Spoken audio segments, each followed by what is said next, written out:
Okay.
For those who what we do here is go back.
Four, three, two, one. You'll never have the sacred stone.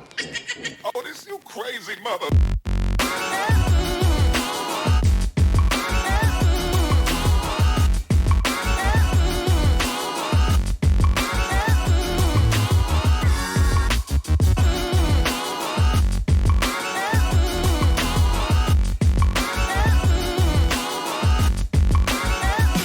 But I promise you, baby, I'll always be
Yes, we are back.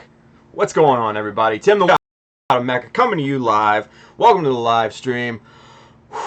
We've been gone for a while, but we're back now, folks. Welcome back, and I'm shot out of a cannon. I don't know about you, but man,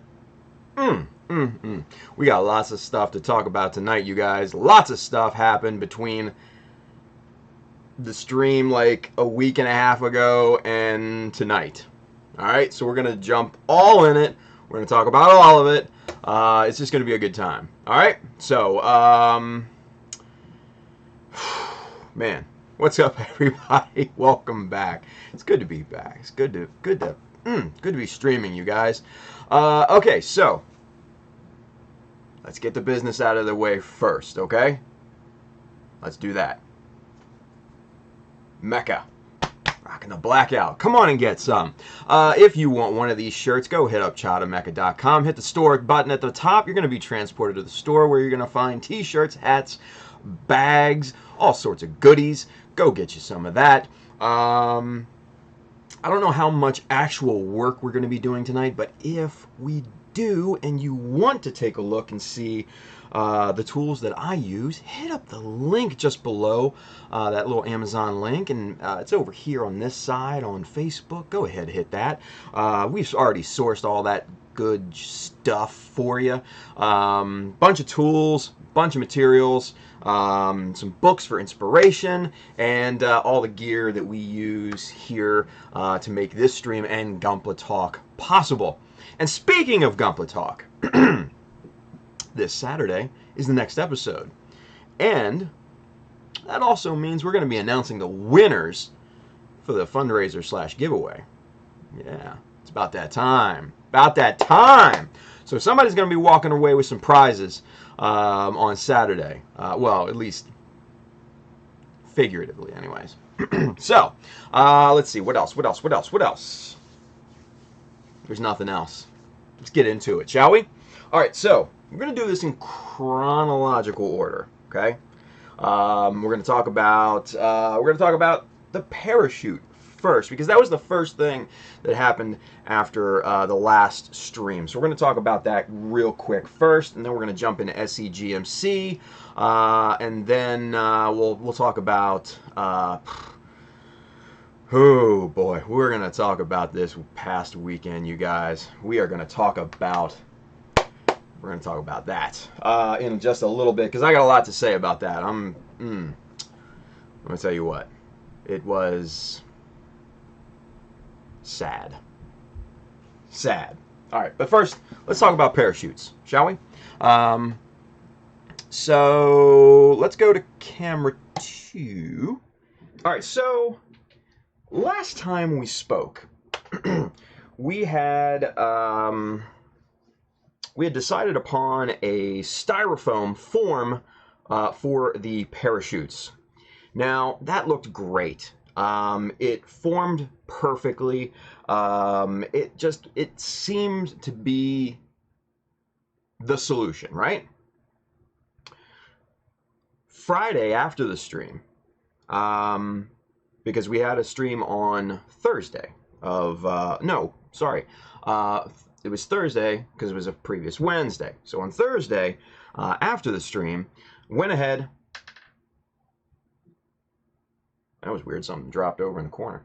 Went ahead, pulled one off on the good old vacuum former, and to my shock, and it shouldn't have really been much of a surprise, the styrofoam melded with the almost melted plastic, which was very disappointing. So it was back to the drawing board, and that was a bit disappointing. So what I did was I made this guy right here. Now, this is not a normal your normal everyday form. This is solid MDF. Yes, medium density fiberboard, for those of you playing at home. Basically it's a building material you can use to make cabinet doors from and other things. I use it a lot in my projects, my airbrush spray booth, my light box, all my workbenches and all that stuff. All the stuff you see kind of back here, that's all MDF. It's a great building material, it really is. And so I took a few layers of this, glued it up, cut it into a rough circle, and then I went to town on it with an angle grinder. It was a lot of work, but we got it to the form that you see here, and you know, basically cut in the support lines and the billow kind of sections and everything like that. So this actually came out really well. Sanded this down, primed it up, and it came out really, really good. And that's what we got out of this. So a really nice, you know, pull on the plastic, and it formed really well, really, really well. I was very happy with it. Now this was 3/4 millimeter, and this was a little too flimsy for my taste. So I went full on 1 millimeter plastic, and I'm proud to say that this here is the finished result. I'm like super happy with that. Now this is all rigged. You can see it has the rigging down here, so that is fully supported, right? These are all really thin steel cables. These are from I think they're like the jewelry cable or something like that. So there's like 7 strands of really, really thin steel wire encased in like vinyl and or plastic or something like that. Really, really nice stuff. Very strong. And you know, you can see how it just drapes down and, you know, forms really, really nicely. This is all super glued down, so you can still see the relief and everything like that. It's all anchored in the inside there, just underneath some plastic bits. Never hardly going to see that. So really nice. I actually pre-shaded these, which I never do. And yeah, happy little parachutes. I've got 3 of these. They look exactly the same. So these are going to be the Jesta's main cargo chutes, right?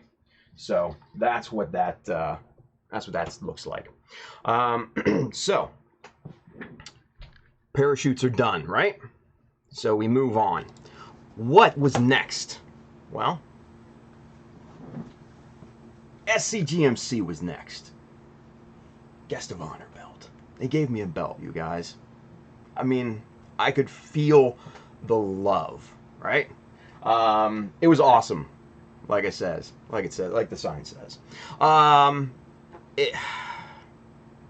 Man, what a good time. I'm telling you what, if you can ever find your way out to California in early to mid-November and be out there for SCGMC, man, it's such a good time, you guys. Such a good time. Met a bunch of cool people from the stream. Met Mr. Julius Dembski. He gave me a t-shirt, you guys. That was awesome, right? Oh, cool. Look at the David Barnblast here. Mr. The Channel 2001. Met him. Had a great conversation with David. Thank you for watching, David. Appreciate that, brother. Man, what a cool guy, that guy, man. We talked for, shit, I don't know, maybe 45 minutes, an hour, at least. And, man, really good dude. And, man, just... it was amazing. You know, I love those folks. I really do consider them family because they're amazing people. They put on an amazing show. The judging is amazing. I can't say much more than those accolades for everybody. You know, I was able to walk away with a prize, the expert category, and man. So much fun. Met all sorts of different people. People would come up and ask me for pictures, which was weird for me because, like, why would you want a picture of me, right? But man, it was so much fun. So much fun. Wow, we had a panel. That panel was great. Even though it was only like 45 minutes, we got cut short a little bit. It was still a lot of fun, you guys. Lots of fun. And excuse me, man, it was a great time. So seriously, guys, if you can, I highly, highly, highly recommend SCGMC to everybody. It really has just really kind of become the premier competition here in the U.S. Plain and simple. And we'll talk about comparisons in a little bit. Because in my opinion, there's really no comparison at this point. At this point. So, all right. So what else? What else? Oh yeah, they gave me the belt. That belt's awesome. Freddie. Good man. All right. So, you guys, let's talk about AnimeNYC, shall we? Now, I'm gonna preface this whole conversation with some of you may not like what I'm gonna say. Plain and simple. Some of you may not like what I'm gonna say. Some of you may not agree with my opinions. I respect the fact that you have differences of opinion. I would only expect that you respect my difference of your opinion. So, with that being said, let's talk about this for a second, shall we? AnimeNYC. I've been going to New York for the past 4 years now. And the 3 previous years have been at New York Comic Con. Okay? New York Comic Con is a great time. It's a great convention. It's a massive convention. And man, just so much to see there. Such an array of people. And it's just, it is Comic Con. It is the New York Comic Con. From what I understand, it actually has a larger attendance than San Diego Comic-Con. I don't know if that's true or not, but that's what I've seen in publications and things, which would not surprise me based on the level of crowds that are there. It's hard to get around at New York Comic-Con.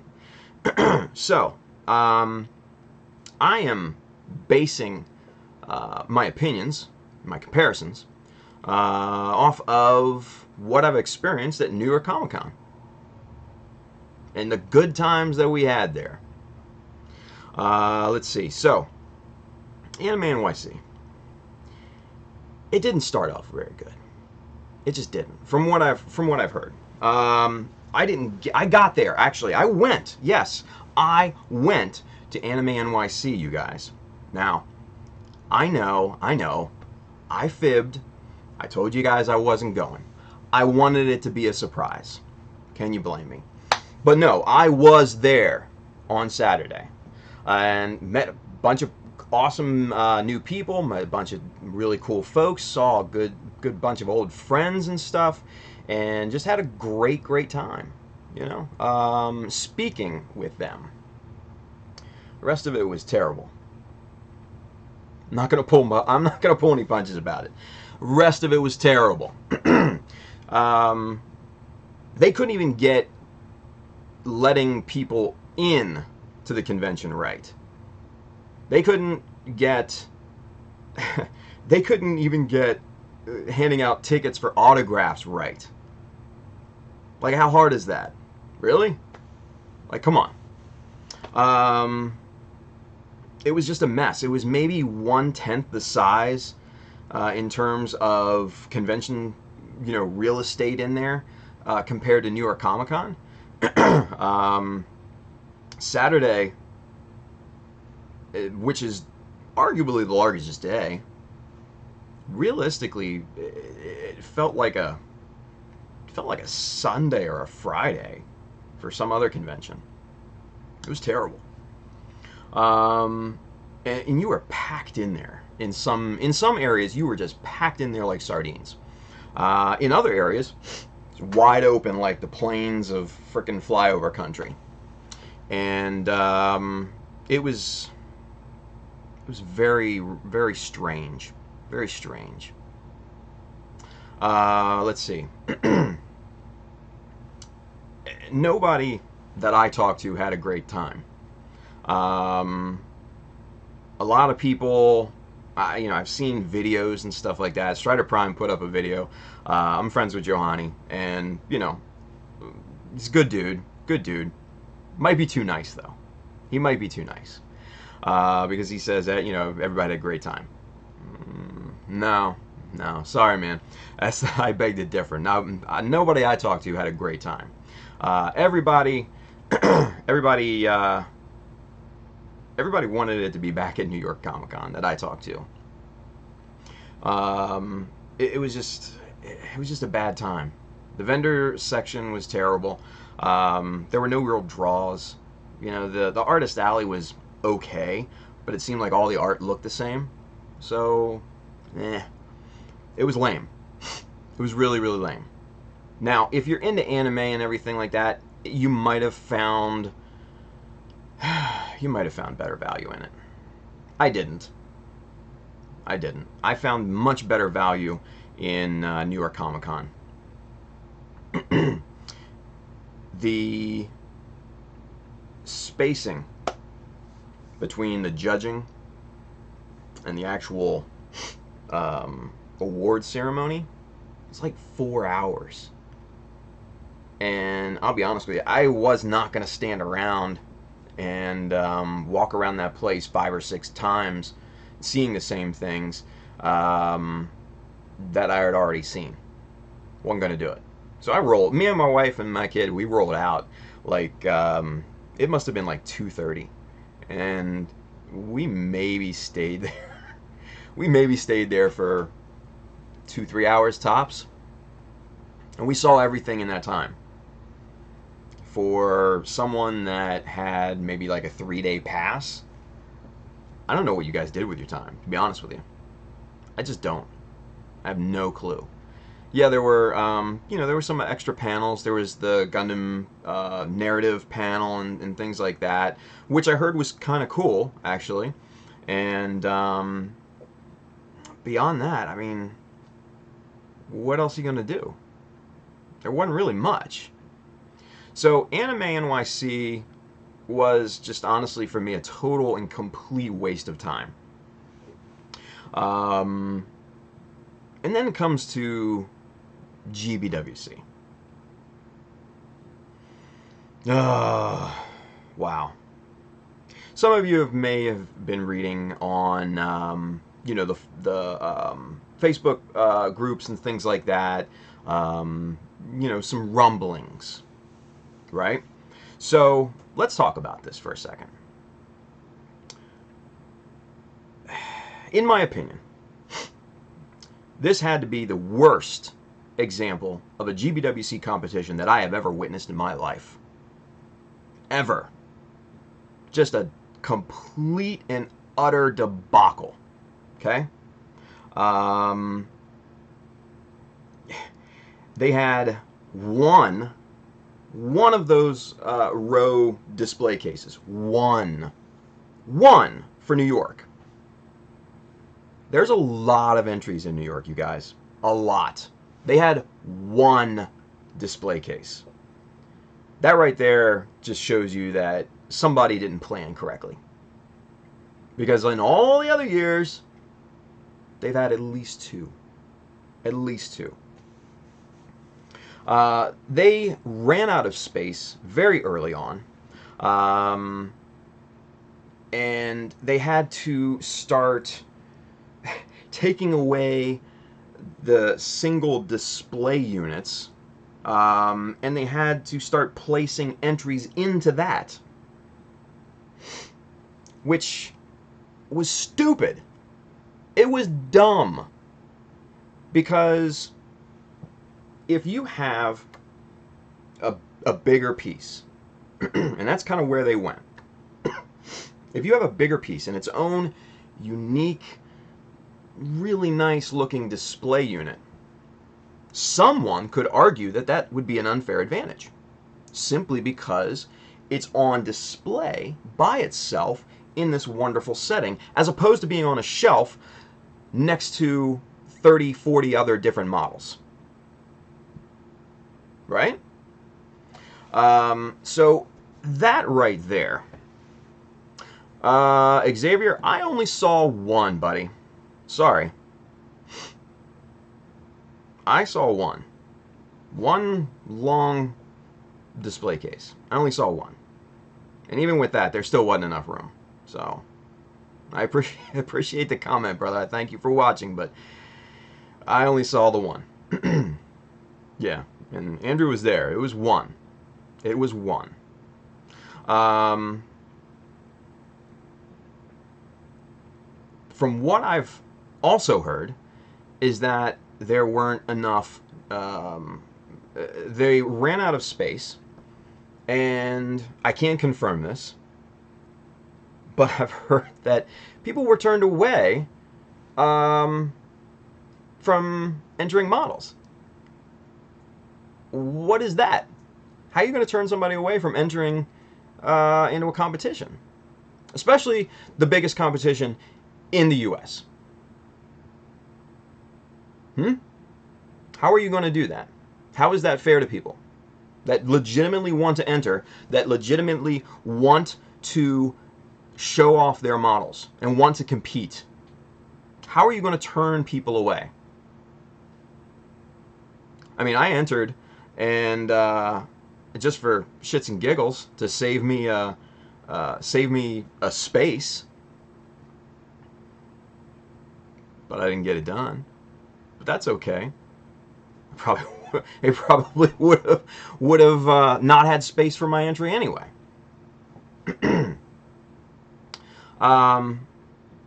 So it started off really bad. That right there, the stories that I got from people talking to me, it started badly. That was a clear indication of how this day would go. So we're all just kind of standing around looking at the different entries. And mind you, there were some pretty damn good entries.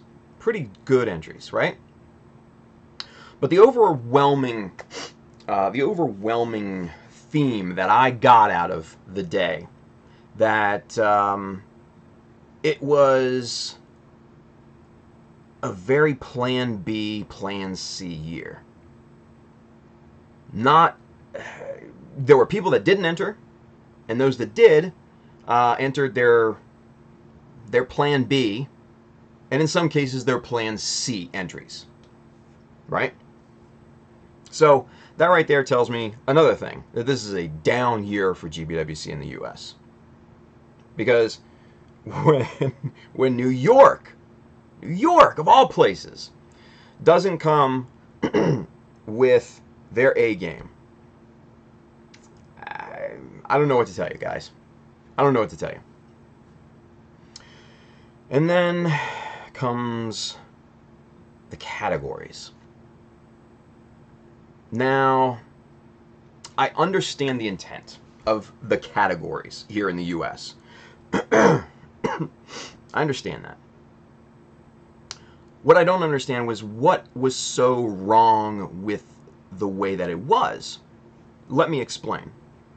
The young lady who won the SD category, a great SD model. The model was great looking. There were serious talk about her potentially winning Best of Show with this SD kit. It was off the charts. So fresh, so clean, that just Outcast would have loved it. It was amazing, right? Now, with a... okay, so let me backtrack a little bit. Her SD entry was the only one in the SD category. So she would have won by default anyways, even if she just entered a snap-built kit. Does that seem fair? Does that seem logical? I don't think so. Mind you, I am not taking away from her quality. Her quality was fucking amazing. But imagine if you will, it was a lesser quality kit. and that won the prize for the SD category.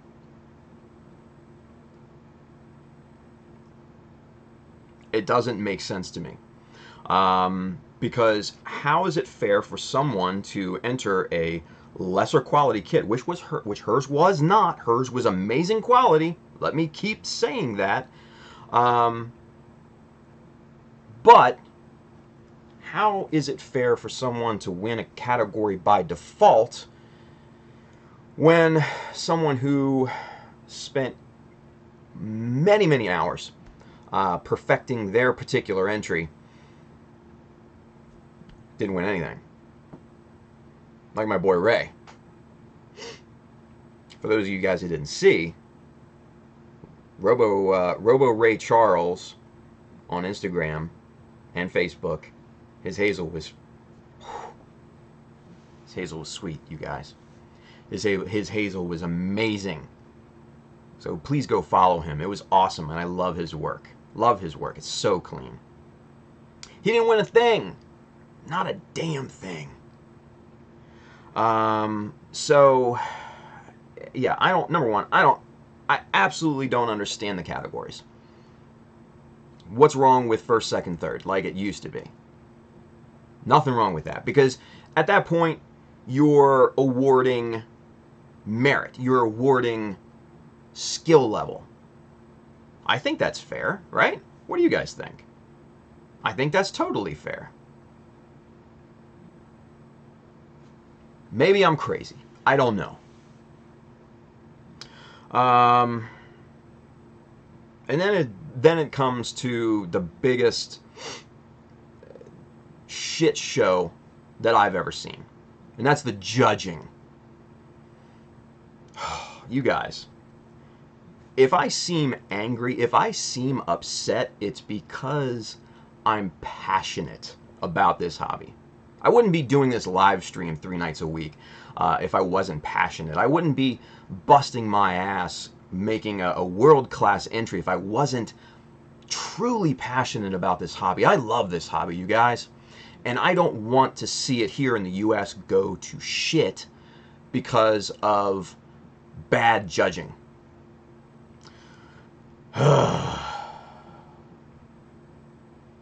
So, let's put it out there, shall we? I'm not pulling any punches with this one. For 70 entries, 70 plus entries, there was one judge. One.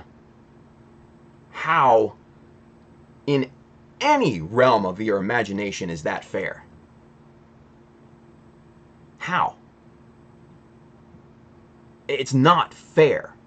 And I will give you the reasons why it is not fair. One judge could have either intentional or unintentional biases.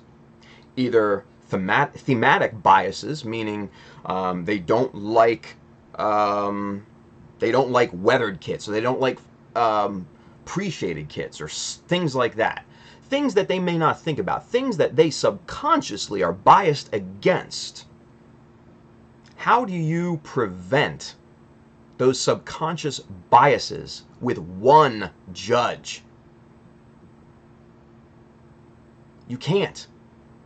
With multiple judges, it averages out. Okay? With one judge, it's impossible. You're going on that one judge's expertise. You're going on that one judge's basically, they're trying to be objective. And in my experience, it's just not going to happen. That's why at SCGMC, where they know how to fucking judge, they have multiple judges per category. And they have a lead judge who knows exactly what the hell they're doing, and they're in charge of their team.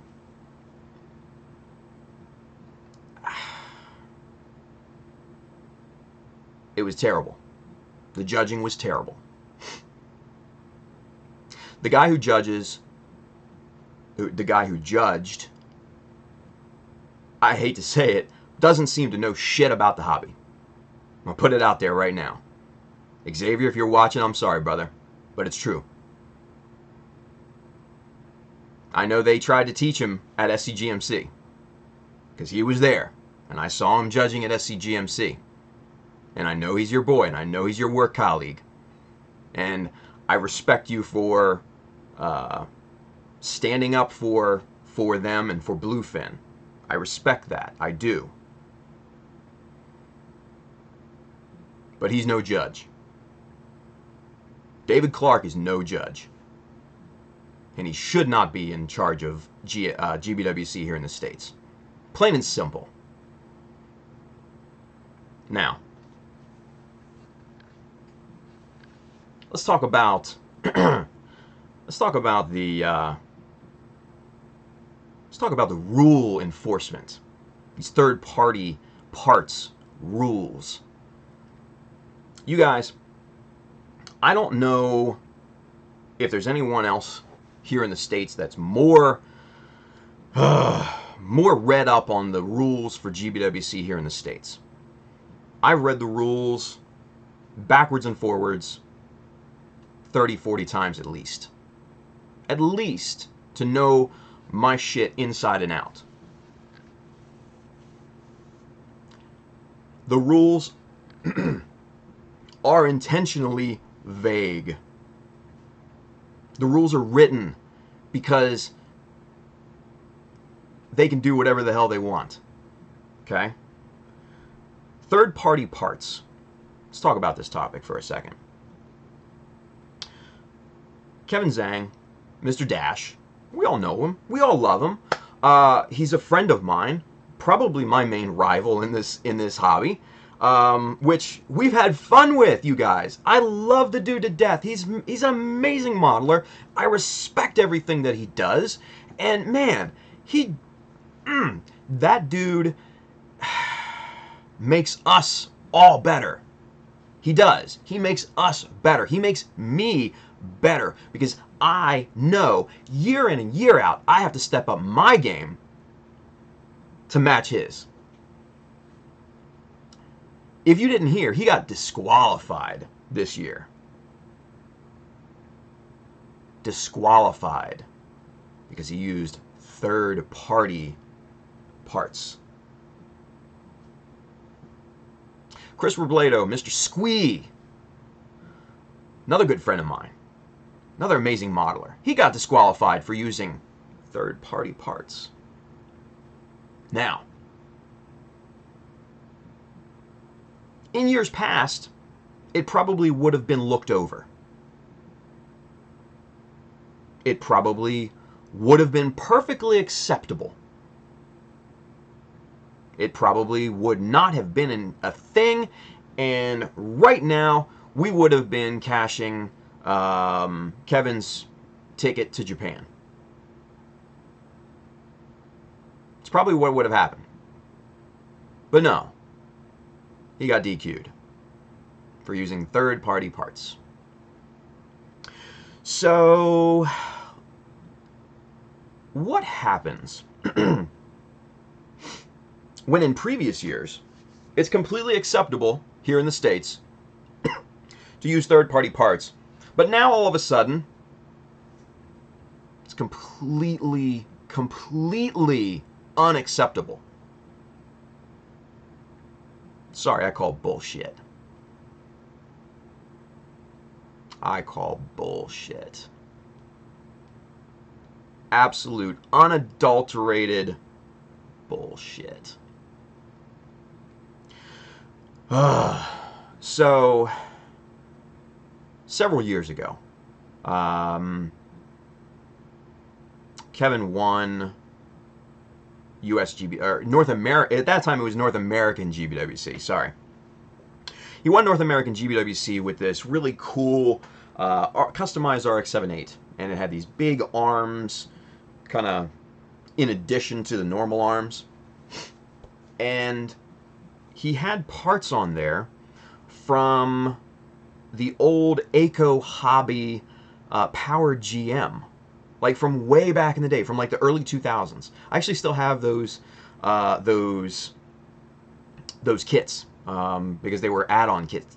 Probably the first plastic add-on kits made for Gunpla. I don't know. Aiko, man. For those of you that know that name, that's a throwback. But he had those parts on there. And seeing that, and knowing how the rule set were, I legitimately questioned it. I asked Xavier, and I said, hey, is that within the rules? And he said, yeah, that's perfectly fine, because he didn't use the full kit. So, that right there tells me, okay, cool. Then, all good, right? He won it fair and square. Good job, Kevin. Congratulations, brother. I'm happy for you. Fast forward to 2018, he uses some heavily modified, not full plumb, little bitty add-on kits that weren't even really part of the core model. And he gets disqualified. The only difference is because Xavier's not the one judging. It's David fucking Clark. So, enforcement of rules is very important. It's very important. It's the only thing that realistically keeps a level playing field in a competition like this, where there's no measurable way for success. This is all subjective, right? So rule enforcement's paramount. If you're not going to enforce the rules year in, year out, then why even have a competition at all? Why? Why bother? I don't know. Maybe you guys have an explanation, but I don't know. I have no idea. None.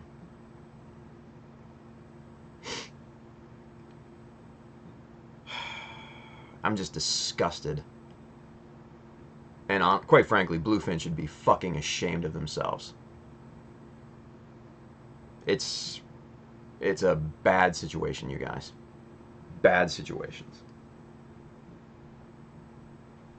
Sorry, somebody messaged me. I'm looking at my watch. Like I've said to several people in the past couple days, the only hope of getting a fair shot is going online. Because the online entries are judged, from what I understand, in Japan. So, Biggie Paul's asked me, you entering next year? Shit, yeah, I'm entering next year. But it's probably going to be online. If I'm going to get a fair shake at it, it's probably going to be online. And from what a bunch of us had said, online's probably going to be fire next year. So, you know, I'm torn in saying this because I love Xavier. I really do. No matter what I've said, I love the kid to death. He's a friend of mine. He really is. He's a good friend of mine. And I consider the kid family. Xavier, thank you. And I tried to message you this earlier, but I honestly don't know if it went through. I know that he said, okay, so for those of you on Facebook, Twitch, whatever, Xavier just said, this is literally the only place I've received any negative feedback on GBWC, so he's all ears. Thank you for that, Xavier. The reason why you're not receiving any negative feedback personally is because either people are too damn nice in this hobby or too fucking scared to say what they really think. I think you guys know that I'm not either one of those. So, we can have a much more in-depth conversation on this off-stream, Xavier, and I'd be happy to do it, brother. I'll tell you the real deal of what I saw. Mind you, I didn't enter, so I had no dog in the hunt. I'm completely an objective party. But I'm a passionate party about this hobby. Passionate. And seeing what I saw, man, it's just terrible. It's just terrible. Yeah. So, thank you. When I'm on, Mr. Paint Pusher, he's over there watching us on Facebook. What's up, brother? Thank you for watching. He says, huge further handicap to U.S. builders as well. Shame. It is a shame. And we are handicapped. Because we don't get the 50, 50 centimeter dimension rule. We get, 18 inches, which is 47, 48 centimeters. So it is a smaller area for builds, which unfortunately is, no matter what you think, it's a handicap. I could have used another 1.5 inches in height on my Jesta stand over here. Would have looked amazing. But the fact is I got to come in under 18 inches, where the rest of the world has 50 centimeters. It's great. It's a great point, Win. It's a great point. Thank you for making it. 45 centimeters. There you go, Bailey. Thank you, brother. 45.7. Tex, love you. So you guys,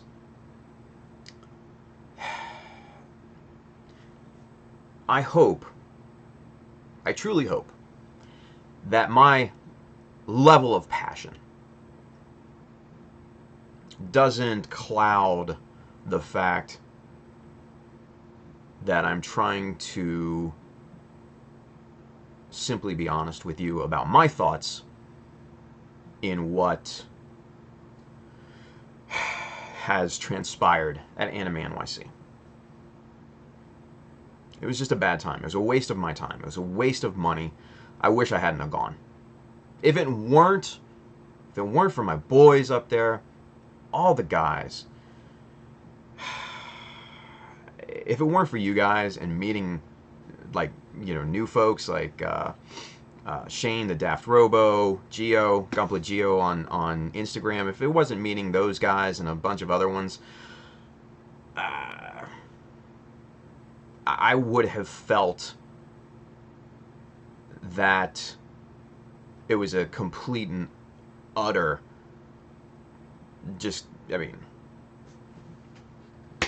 I would have written the weekend off. Let's put it that way. I would have had much better things to do with my weekend if it weren't for those guys. Yeah. Yeah. Last but not least, let's talk about the winning kit, shall we? Where do I start? Gundam Nerd and I don't get along. Let's start there, okay? It is what it is. We used to be friends. We are not friends anymore. Sadly.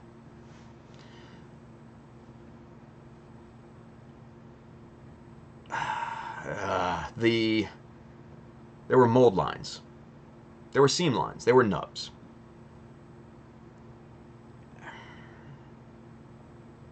You know what? All I'm going to say is, it's Thanksgiving week. Pray to whatever God you believe in. And give thanks that I didn't finish my fucking kit. Ugh. 'Cause I would have been cashing my ticket. And that's all I'm going to say. That's all I'm going to say. Next year. Next year. You guys. Next year. Anyway. So that's what happened this weekend, you guys. Hopefully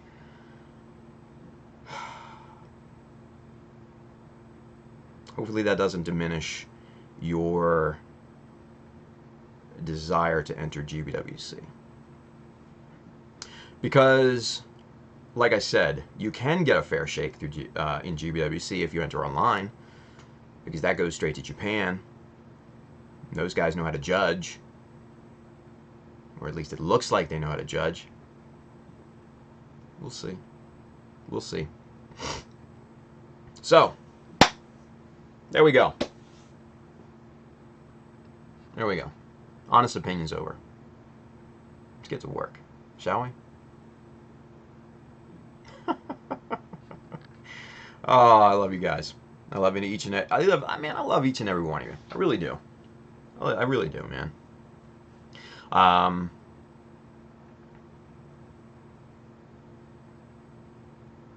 My honesty is bred from my passion for this hobby, and I've said this before. I'm not one to hold my tongue. I'm not one to not tell you the honest truth. And I'm not one here to sugarcoat a subject for the sake of being polite.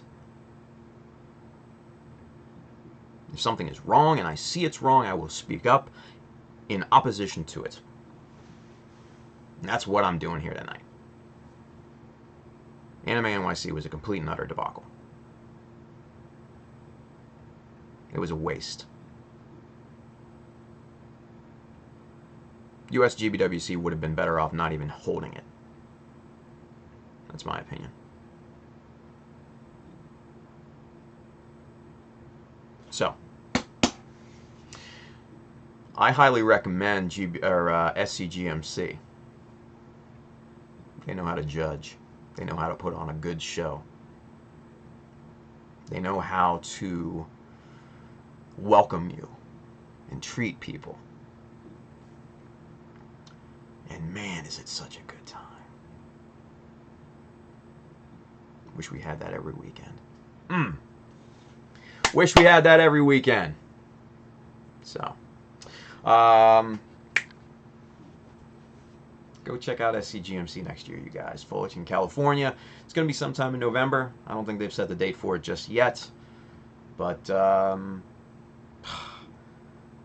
man, I hope I can be there. I hope so. It's expensive to get out there. It's very expensive to get out there from here in Maryland, just outside of Baltimore. So I have to literally travel across the country. So, man, good times. Such great people. I can't say that enough. I can't stress that enough. Family. Family. All right. So, let's get off the high horse.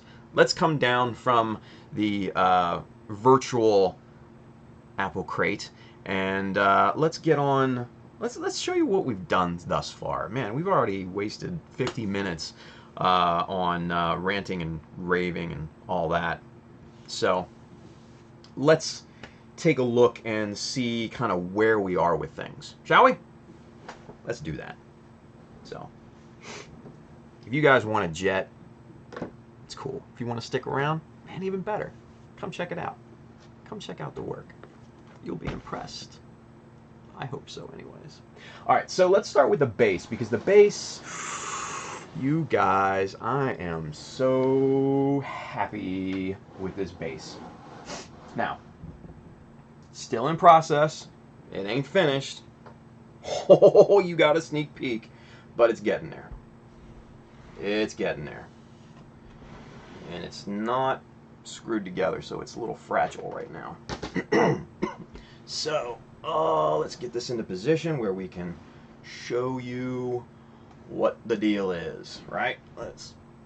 Chopper, get out of the way here. Come on now, messing me up. So much crap on my work table here, you guys. All right, let's switch over to camera 2. Booyah! Oh, ooh, you guys, look at this. Look at this. Look at this. Oh, yeah. Look at this. All right, so as you can see, the image in my mind has sprung forth into reality. Oh. So, we've got a really awesome picture, an aerial shot of some, I guess, jungle, tropical area, and radial blur all the way around to make it look focused like it's dropping. And look at this here. This is just sitting in there right now, but it's got, says airdrop, got the Jesta designation, and then 67th Tactical Mobile Suit Squadron, and there's the logo. Look at the logo. Logo's awesome. Focus, camera. There he is. Look at that. Yes, that's what I'm talking about, you guys. And my wife was nice enough to print that for me, so thank you, babe. And and you guys, so y'all haven't seen anything yet, right? So you saw a little bit of what it looks like there, but look at that. Look at this. Let's lean this up a little bit. Let's swing this forward. Oh, careful, careful now. Careful, careful, because it's not. Oh, look at that. Sheesh. And see, it's obviously it's not connected right now. So let's take the pieces off and I will show you the goodness. Look at this. Bright blue skies on both sides. What's up with that? Look at that. And it even comes down to the little support triangle here. Look at that. That's, Now, obviously, these are still very much works in progress. It's only got the one flat color, and it's got the sky treatment there. Because the Jesta is going to be falling through the sky, right? So why not have a sky motif on the support arm where it's actually going to be falling, right? It makes sense to me, right? So that's what we got going on. That's the base. The base, again, still very, very, very much a work in progress. There's going to be more to this, more color applications. Yeah.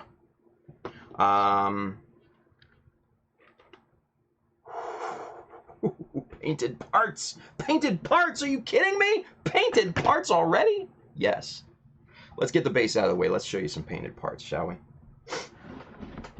Because the colors on this thing are crazy. Let's move this big boy out of the way so he doesn't topple over.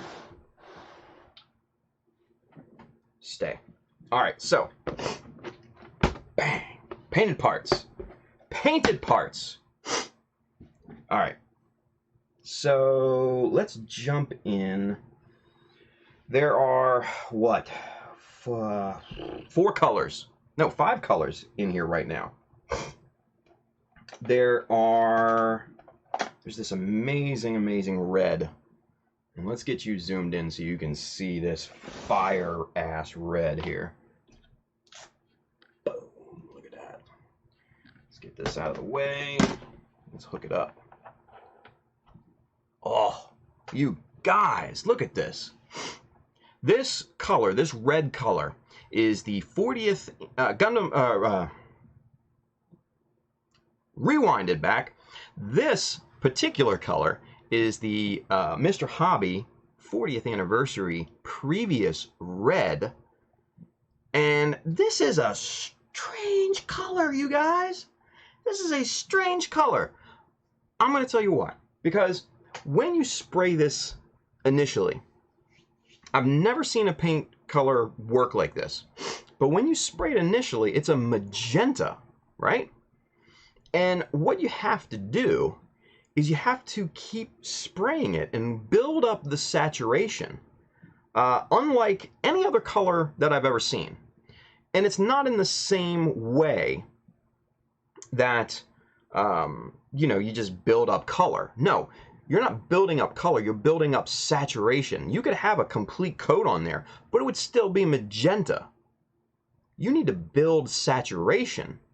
And then it slowly goes from magenta color, and then all of a sudden it pops into this red, this fire red. And it's hard to see on camera, but it actually has a tinge, like a highlight of like orange yellow on it, which in real life it's insane, absolutely crazy. So this is a great color, even though it requires you to use a lot of it to reach this saturation level, which is stupid for me. Yeah, Anthony, you take a couple coats. Yeah, no, this isn't like a couple coats type of paint. Like I said, this is like unlike any other paint that I've ever come across, to be honest with you. This is full on, you spray it until you reach that saturation. And it's crazy. It is crazy. It's like this deep, dark, really nicely saturated red color. And let's see, here's some other parts to compare it to. Look at these. Man, just super nice. Yeah. And you can see, especially in these highlights here, you can see how that magenta does still come through a little bit. Just on the edges, right? Just on the highlights. Kick-ass color, you guys. A kick-ass color. So we've got that. We've got this nice super duper red color. And then what else do we have in here? We've got this crazy. Look at this. Look at this. Look at this. This is crazy right here. All right, so what you may be seeing is gray. Just it's a gray. It's a warmish gray. I'm telling you what, this is more than a warm gray, you guys. This is more like a wheat color. And boy, is it sexy. Damn, it's nice. It's nice. Now, compare that and contrast it with this nice dark gray color. Oh, this is just craziness. This is crazy talk.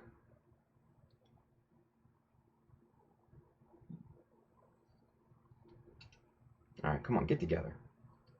Damn it. There we go. Ooh, look at that contrast. That's so nice. That is so nice. And then you add that with the red, right? And then, for good measure, throw in a little light gray into the mix. Oh, come on, you guys. It's not even fair. What I'm doing right now is not even fair to people. And then, just to really kind of push it over the edge a little bit, really give it that gun cannon.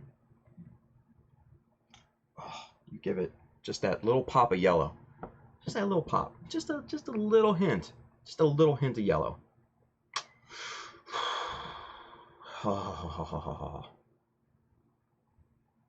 This is going to be a kick-ass model, you guys. This is going to be a color scheme straight from hell. Can't wait to get this damn thing done. Because, this is going to be good. This is going to be good. I'm excited about this one. In previous years, I just kind of wanted, at this stage, I just wanted a finish, right? Just wanted to get it done and get it over with. I'm savoring this right now. I don't know why. I dig this. So, that's the paint selection. That's what we got going on with paint. So, now, with paint,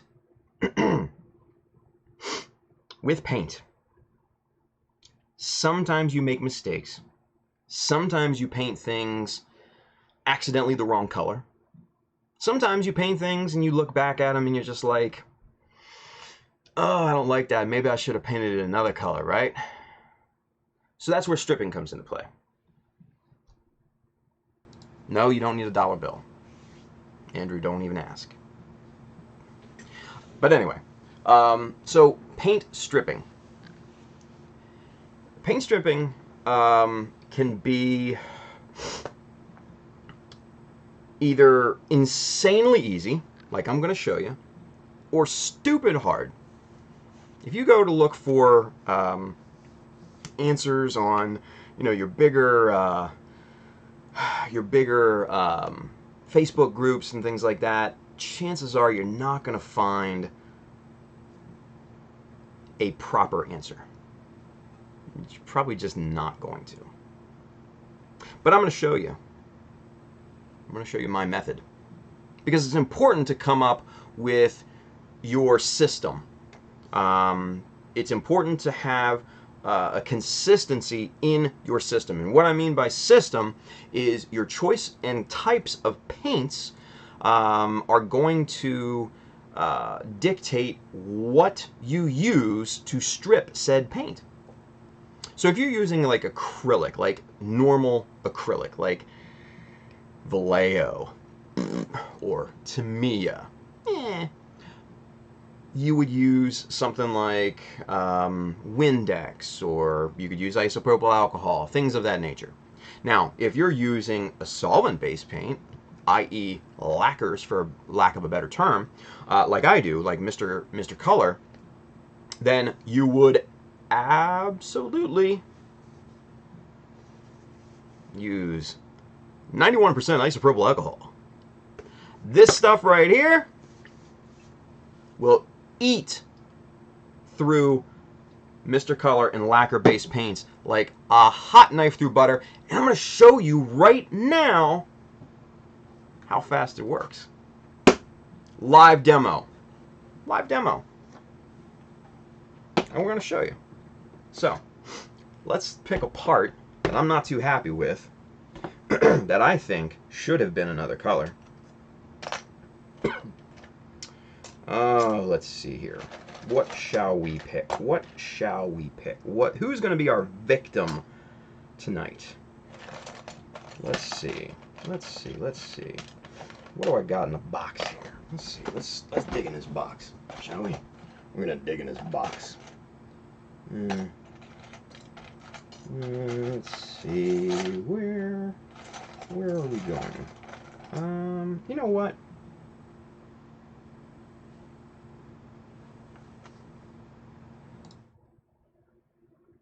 That's our victim.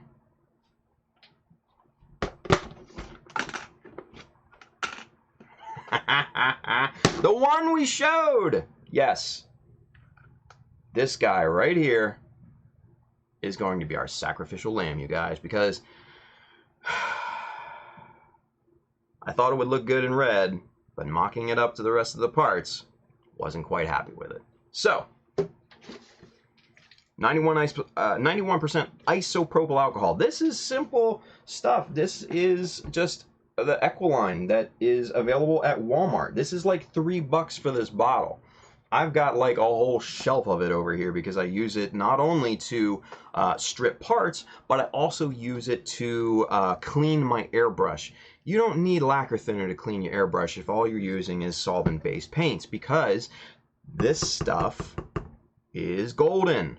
You don't need anything else. You don't need to run industrial strength lacquer thinner and all that. It's just not needed, you guys. I'm telling you right now. I'm going to show you here in a second. You're going to learn. It's going to be amazing. So, with that being said, cheers.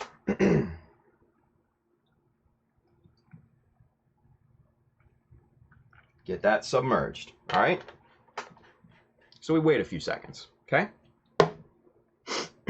Now, got an old toothbrush.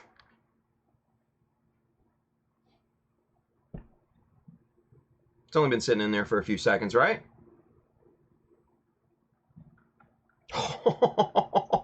What? A few seconds. A few seconds. Look at this.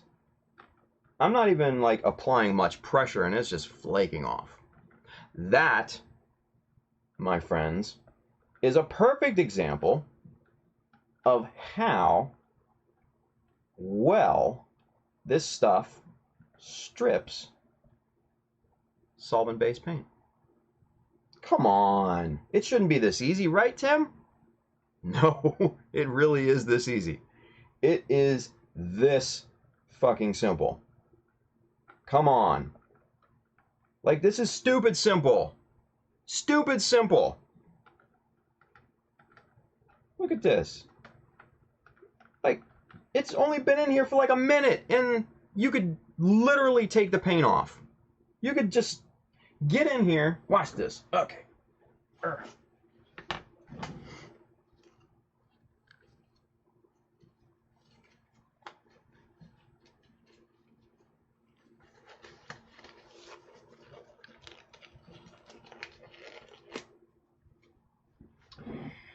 I'm gonna show you guys. Just come in. Squeak, squeak, squeak, squeak, squeak, squeak, squeak, squeak, squeak. You need the sound effects to make it entertaining.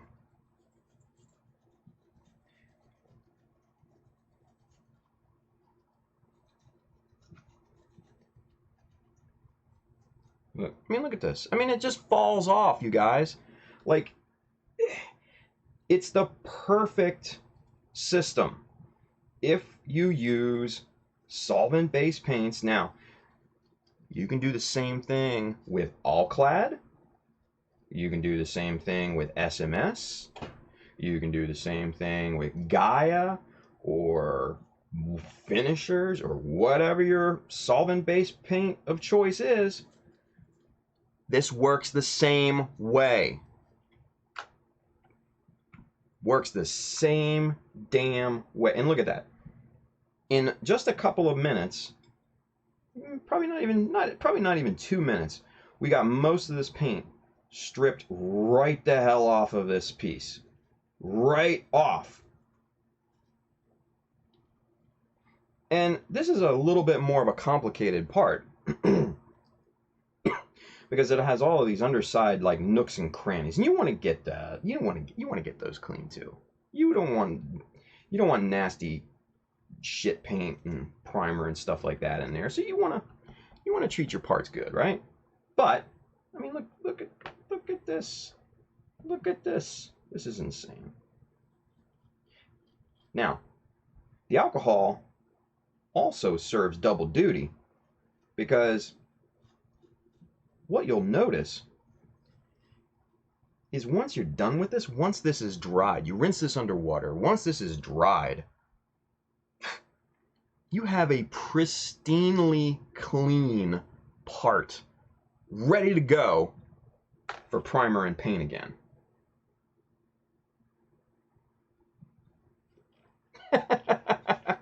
I mean, it couldn't be easier. It really could not be easier, you guys.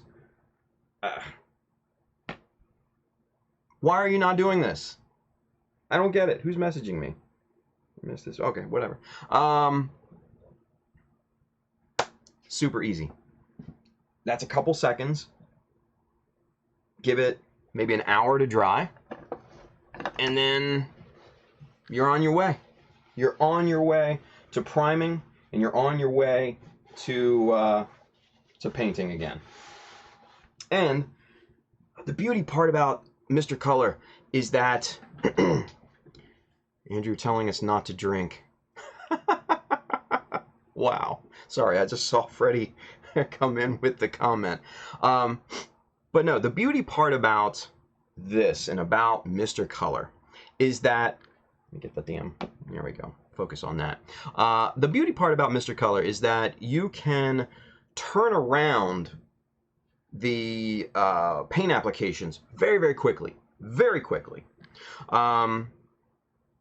You can basically prime it with Mr. Surfacer. 10 minutes later, it's ready for paint, for the first paint application.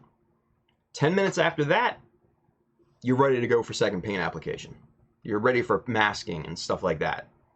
It's that quick, you guys. It literally is that quick. Easy peasy. Okay, cool. Great questions. Great questions from the chat. All right, so what effect does it have on putty? What effect does it have on glue? What effect does it have on things like epoxy putties and stuff like that? Great questions. Sorvon Zero, no effect on CA glue. Absolutely correct. No effect on solvent-based glue either, especially if they're already cured, which they probably should be if you're at this point. No effect on that. Filler putties, like Tamiya, what is it? Tamiya White. This stuff. It's upside down. Stuff like this. Stuff like Squadron green putty. Like this. Stuff like that, yes, it will have an effect because those are solvent-based as well. The 91% of isopropyl alcohol absolutely attacks the solvent-based stuff, and it will just eat it for breakfast. So, what I would say, and I said this to Shane, Mr. The Daft Robo over there on Twitch. Thank you for watching, Shane, brother. Appreciate it. Good meeting you and Gumpla Geo, man. I had an awesome time with you guys. So check those guys out. The Daft Robo on Instagram. Solid dude. Solid dude. Love that guy. Gumpla Geo also over there on Instagram. Great bunch of guys, you folks. So go and follow them on Instagram. Anyway, so Mr. Color is just great. It's going to, the isopropyl alcohol will affect solvent-based filler putties. It may, depending on the amount that you have applied to your part, may completely dissipate them. If you have a lot on there, it may only retard the look and make them a little bit softer, right? So keep that in mind. My suggestion, which I gave to Shane and Geo at AnimeNYC, was to ditch the filler putties. Just throw them away. Just toss them. This green squadron shit, in the trash. Gone. You don't need it. You do not need it. What you need to get on with is my good friend Loctite Ultra Liquid Control. This stuff right here is my new filler putty. Yep, that is my new filler putty. Now, some of you, especially if you're watching for the first time, may be like, Tim, what the hell are you talking about? That's not a filler putty. That's a glue, you idiot. You have not been watching the rest of the streams. You can absolutely use super glue as a filler. Absolutely. Sorvon Zero, my brother, he says, yeah, moving to super glue has made a big difference. That's what I'm talking about. Preach. Woo! That's what I'm saying, man. That's what I'm saying. So, you can absolutely use super glue as filler. It's actually a perfect filler because number one, it's an adhesive. Number two, it dries very quickly. And it's just a dream to scribe through because it's got the same density pretty much as plastic. It's just great. Sorvon Zero, hope to have something to show for the change soon. Awesome. That's what I'm talking about. When I'm on over there, Mr. Paint Pusher says, the stripping liquid, will it work on acrylics? Yeah. Now, point of order. When I know you use artists' acrylics, which may or may not be a different animal I have never tried. So what I would say is experiment, dude. Experiment and see what happens. You never know. But yeah, for your normal kind of acrylics like Vallejo, for Tamiya, things like that, yes, 91% isopropyl alcohol will absolutely chew through it as well. It's a magic liquid when it comes to solvent-based paints. As you can see, I mean, we had that thing sitting in there for maybe 10 seconds. Maybe. Vallejo model paint. Yeah, it should eat right through it, Win. Should eat right through it, dude. So, yeah. John, watching over there on Facebook, what's up? Thank you. He says it'll work as well. So, so yes, use super glue, you guys, as filler for those little micro cracks and things like that, those little imperfections. Little dabs of super glue, sand it down. Oh my God, it is amazing. Can't stress that enough. I cannot stress that enough. No Zaku boy. James, brother, what's up, dude? What's up? He says, just at work, nothing exciting, about 15 minutes left. Oof. Let's see. So, use super glue. For epoxy putty, it shouldn't really touch epoxy putties. The 91% isopropyl alcohol. It should not touch epoxy putties, no matter what brand of epoxy putties it is. It should be perfectly fine. Test to make sure. But I know for a fact that it will not touch Milliput, it will not touch Magic Sculpt, and it will not touch Tamiya Quick Type epoxy putty. That pretty much covers the gambit of the big boys. So, 91% isopropyl alcohol to strip your paints, people. Get on it. And what I said before, finding your system, finding the right system that works for you. Not everyone has the ability or the desire to shoot solvent-based paints. Totally get that. Totally understand that. And I absolutely 100% respect that.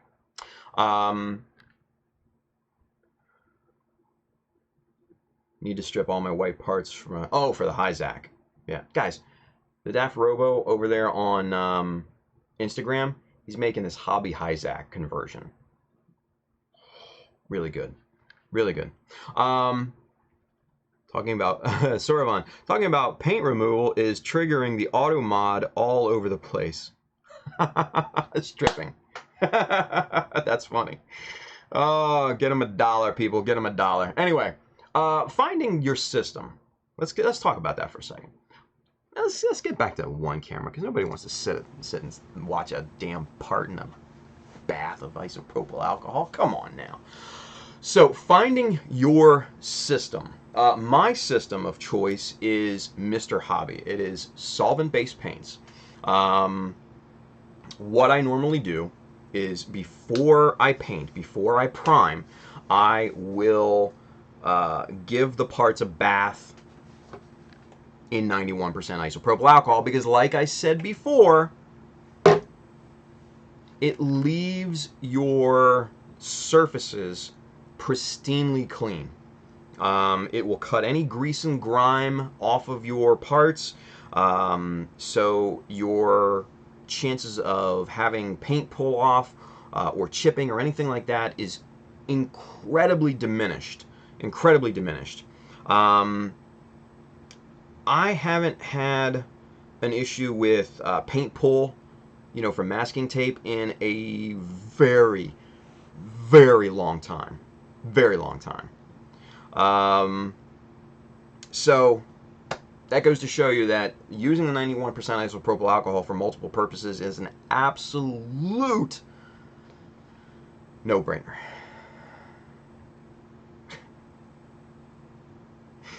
Oh, Tex, if you can break a 20. Nice. For you, anything. Sure. Anyway. Anyway. Like I said, my system is solvent-based paints. I clean the parts with isopropyl alcohol. I prime them with Mr. Surfacer 1000. That's my surfacer, my primer of choice. Because I usually always end up with a matte or flat model at the end. That's just my personal aesthetic. I love that. Ooh, hold on. Let's take a pause. Shane, the Daft Robo, has a wonderful new question. What do you do with the old dirty alcohol? You can put it back in the bottle and reuse it. That's the beauty of it. You can reuse it. It doesn't lose any of its strength. It just chews through that paint. Now, mind you, you're going to lose some over time just through evaporation, because this stuff evaporates very quickly. Not as quickly as, say, something like lighter fluid that is like that, but it will evaporate very quickly, much quicker than water, so you have to, you know, cap it and all that. Julie Stemsky, do you reuse the alcohol after you're finishing washing and or stripping? If you do you keep the washing alcohol separate from the stripping alcohol? It's a very good question. What I'll do is, for the wash, I will use pristine alcohol. I will use straight out of a new bottle, nothing else, no contaminants. You probably could get away with using reused alcohol. But for me, I am taking that precaution, right? After that, after it has cleaned the parts, then it goes to everything else. Stripping, cleaning, all that good stuff. So that's a great question, you guys. But yes, you absolutely can reuse the alcohol multiple times until you're done with the bottle. Yeah, you can. It's that great. So back to the process. So after 1,000, then it's your first paint application. 10-15 minutes later, tape it. Second paint application. 10-15 minutes later, tape it. Third application if you need it. All that stuff. It's that system. It's just so easy to use, and it's so quick, and it's so efficient, but it's so strong, and it's so durable, and the colors are just so nice, and you can get them easily here in the States too. USA Gundam Store, Volks USA, places like the Gundam Kitchen, they sell that stuff. Some of the other locals around the country do as well. So I highly recommend Mr. Color. I wish I was sponsored by Mr. Color, honestly. I mean, I love those guys. Oh, look at that. Complagio, that's what I'm talking about. Thank you, brother. Appreciate that.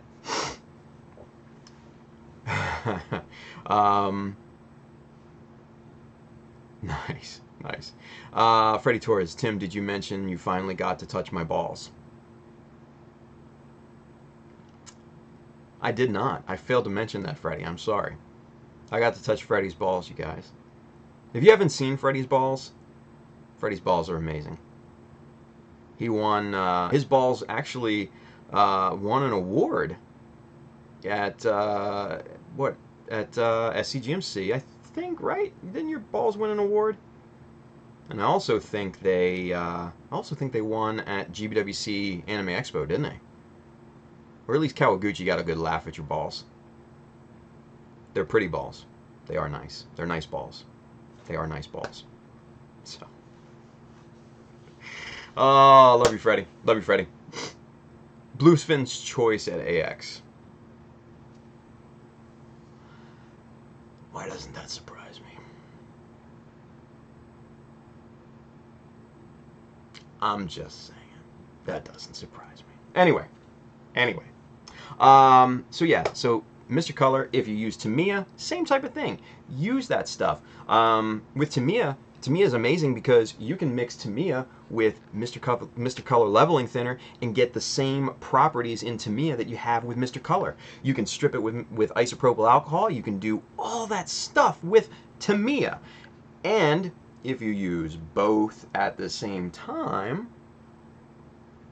that just opens up your color palette like crazy. Like crazy, you guys. So, highly recommend that. And just, you know, find the system that works best for you. Boodaba. Okay, so let's move on, shall we? Let's move on. Let's get this thing out of the way. We're gonna leave that in there. Doesn't affect styrene at all. You can leave this shit in there overnight, 5 days, 10 days, whatever. It doesn't affect styrene. Now, resin, don't leave that shit in there for like, you know, more than an hour. I mean, honestly, you shouldn't probably leave it in there for any more than 10 minutes, because it's not going to take but 2 minutes to strip apart, right? Resin, from my experience, causes weird things to happen. It soaks that up. It's almost like a sponge. It's really weird. Really weird. I had to, let's see.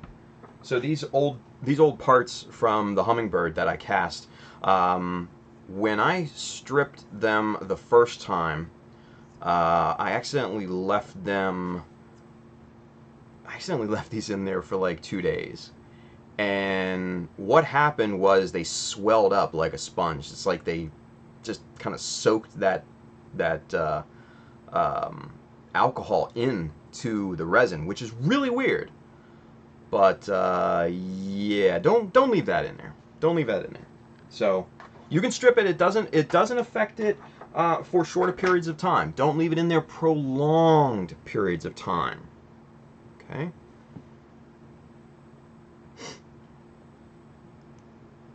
Tim just Biggie Paul's over there on Facebook, or listen to me, YouTube. Tim just learned don't even have to be leveling thinner unless you in super high humidity. Yeah. I personally like Mr. Leveling Thinner.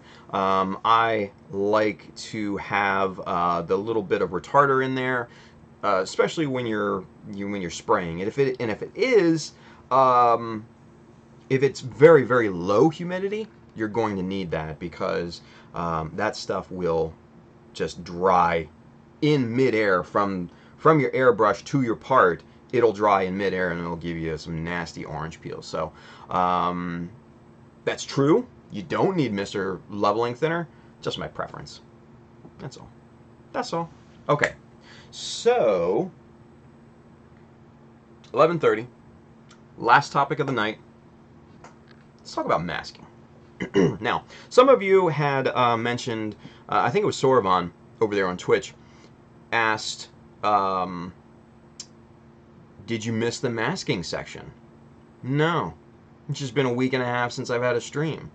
And I've just been working since that time. So, what we're going to do now is we're going to do a little masking. Okay? Now,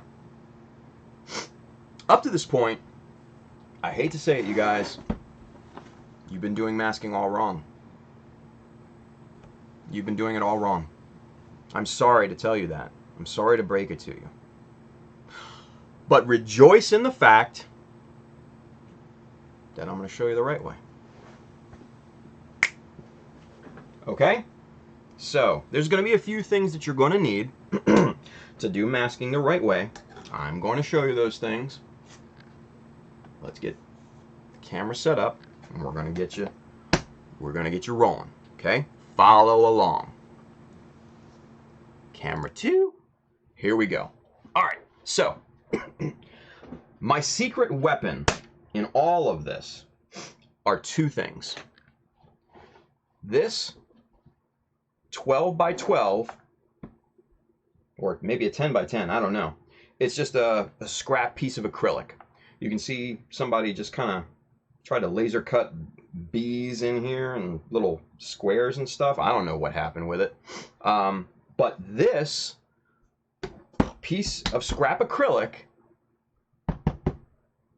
this is one of the most important things that you're going to need. This is one of my secret weapons. The second secret weapon is that little guy right there. You've seen me talk about this little guy. This little wave T-square. This This thing is worth its weight in gold.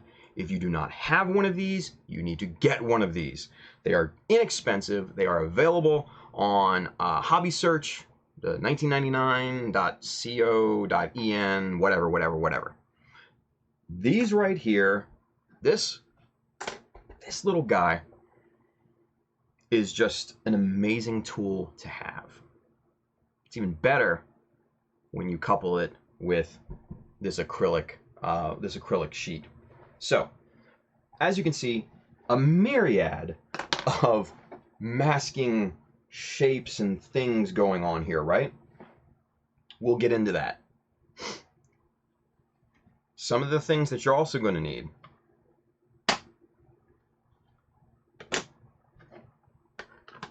Tamiya masking tape. These here, these are my absolute favorite, and these are the best hobby masking tapes in the business. Absolutely. 01 Shield. I hate that I don't have a mini T-square, but instead bought a machinist square. That'll work as well. That will work. If you get one of the really thin ones, that will work. Probably not as well as this because it is also a ruler, but that will work in a pinch. So that's good. All right, so Tamiya masking tape comes in 3 different sizes. You've got 18, you've got 10, and you've got 6. These are all used in unison to succeed in a masking job. Now, why on earth do we need this acrylic sheet, right? Now, if you're eagle-eyed, you can see on the edge here, I've applied some 18 millimeter and I've applied some 10 millimeter, right?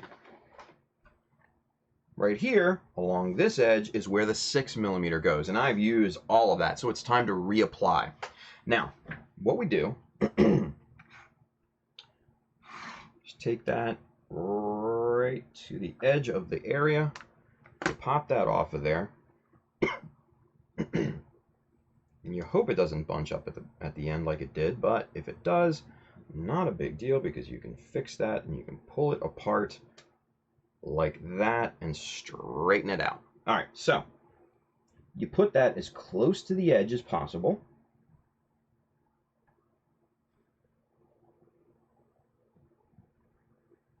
And it doesn't have to be right up on the edge. I mean, it could be, you know, a hair off or whatever, but it needs to be pretty damn close.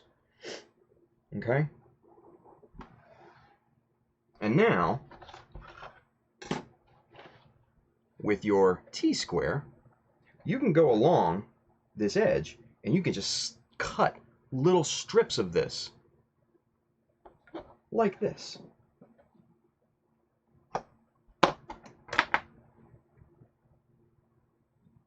And now that is a perfectly straight edge. Let's get zoomed in a little bit so you guys can see this better. Now this is a perfectly straight edge, right? And you can apply that to any part that you want. Now, the beauty is in the variety of widths of this masking tape. Since you have 6, you have 10, and then on the other side here, you have the 18. You can cut very thin strips, like this is basically 0.5 millimeter.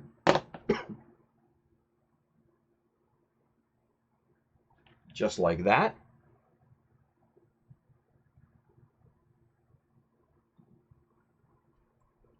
Or you can cut big old swaths like 1 centimeter wide. Focus, focus, focus, focus. You can cut big swaths like 1 centimeter wide. Damn camera. Anyway, these are the secret weapons that I use to do masking. Now, let's put everything into practice.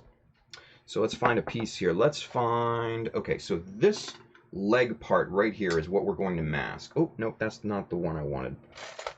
Where did it go? Where did it go? Where did it go?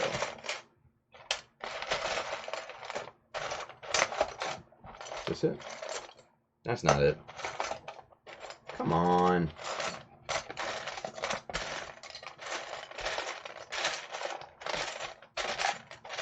Looking for the front of the upper legs, not the back. Let me set those off to the side. Did I do something with those that I'm not quite aware of? Ah, here's one. All right. So we're going to use that. Put the parts off to the side. Now we're going to mask this up. So what we're going to do is we are going to mask off the light gray areas, and then we're going to keep the area that we want to be left exposed, so that we're going to be able to paint that a different color, right? So let's get into this. Now, just because you have the paint here on the tape here on the edges doesn't mean that you specifically and exclusively have to use that tape. You can use the tape off of the roll and the dispenser too, which is what we're going to be doing here real quick, just to make short work of some of this. But we'll also be using some of this really finely cut tape in addition. So with that being said, let's get us a nice big old hunk of this 18 millimeter here, and we're going to pop that right up against the edge of this part here. And now the most important thing is to press this tape down into the corners and the recesses of your parts. That is crucial for a nice sharp line. You can use your fingernail, you can use tweezers like I have in the past. You can just kind of run those right along the line like that, and just kind of cram that tape down into that corner.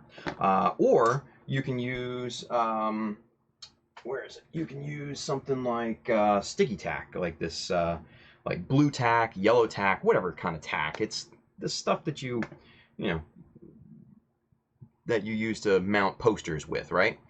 You can get this stuff in pretty much any convenience store, drugstore, whatever. It's very, very common stuff.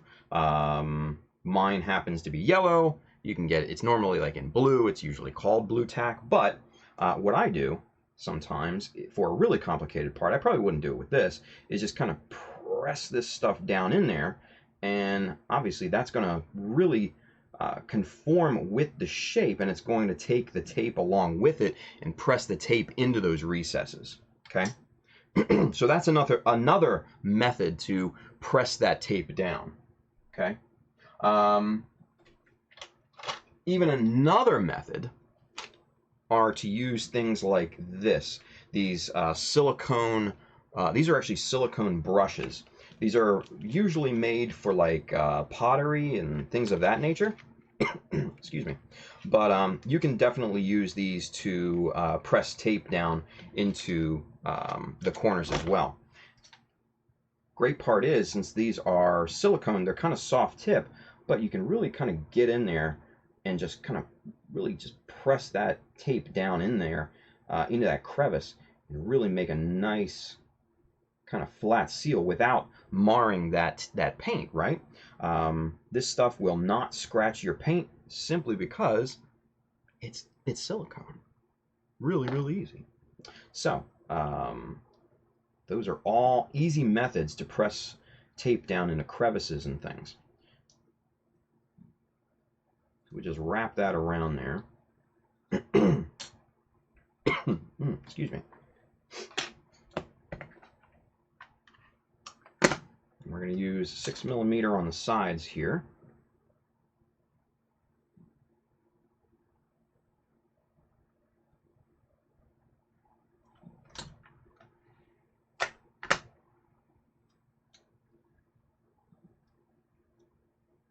Just like this.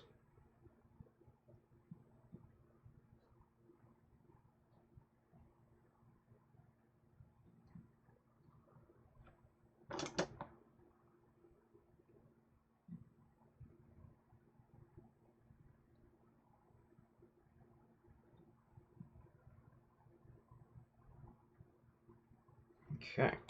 And now, last piece, right down at the bottom. We're going to go 10 millimeter for that one because we don't need a big piece of that 18 millimeter. That's overkill at this point. We're just going to pop this right onto there.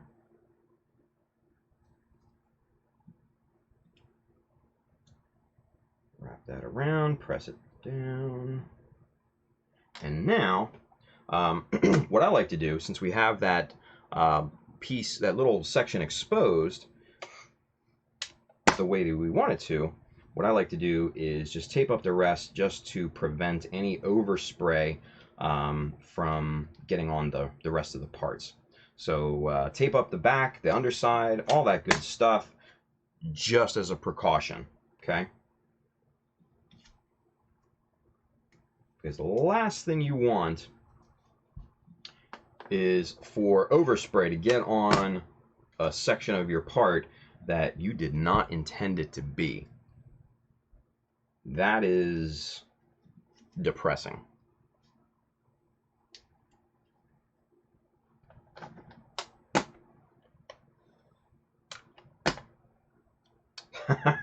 Barely, my son. Thank you. Appreciate that, butter. Appreciate that. Yes, Bailey over there on YouTube was so nice to give you the link for the Amazon page where these silicone brushes can be found. The tape can be found.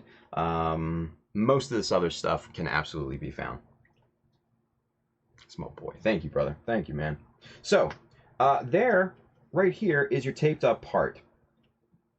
That's going to be this little section here. That's going to be your exposed workspace, and that will be what is painted.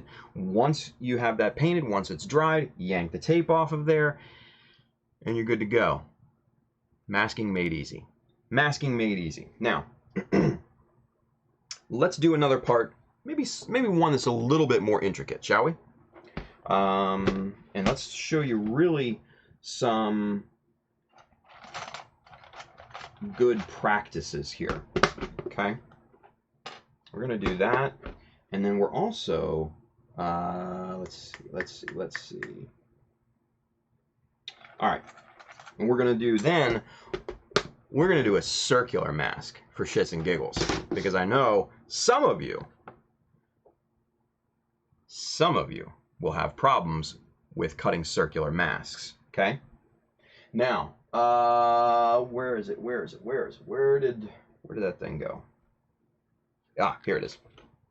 Okay. This is another secret weapon that I forgot to show you guys. Boom. That is a little compass cutter. I believe, who is this by? Platts, I think. Who is this by?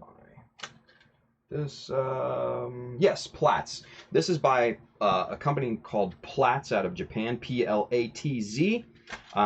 You can get this little cutter on Hobby Search. This thing is great. This thing is, again, worth its weight in gold. You can get this thing down to practically nothing. You could probably get it to about 1.5 millimeters. That's probably 3/4 of the gap between the point and the blade is about 3/4 millimeter. So yeah, this stuff is this thing is excellent. So we've got this little. Let's get zoomed in a little bit here so you can see the detail. Boom, there we go. So I've got this little circular detail right here. There we go. Now we can see it good. This little circular detail right here that I want to paint a different color than the base part, right? So we need to mask that off. But cutting and placing multiple pieces of tape is stupidly inefficient and a stupid waste of time and not going to get you great results. So at that point, why do it? It doesn't make sense. We're all about making sense here. So that's where this little guy comes into play, right?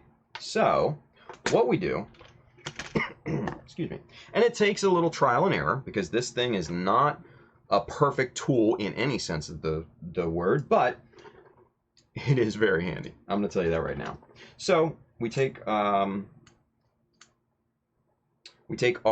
digital caliper, right? And we measure what the diameter of that piece is. Whoop. That's about 3 millimeter. So we're going to do 1.5 mil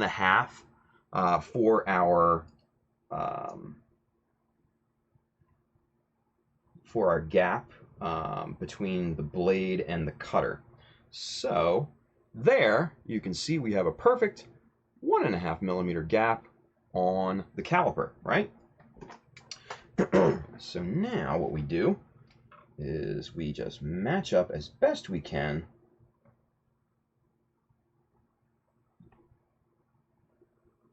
the blade and the point